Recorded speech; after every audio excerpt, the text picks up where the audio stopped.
naisipan ko magluto ng lumpia mga buddy. Andyan po yung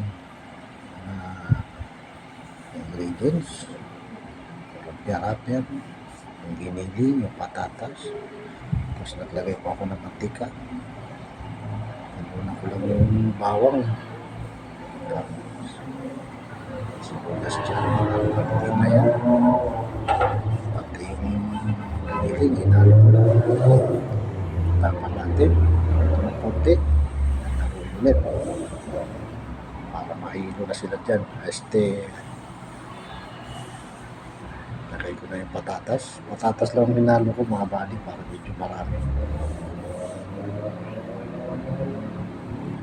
Ito pagkagisa mga buddy, papalutin sa ito ng lumpia wrapper. Lagyan ko na yan ng paminta,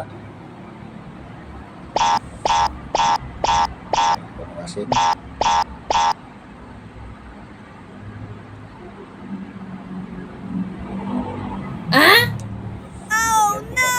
para may lasa. Haluin ko ulit.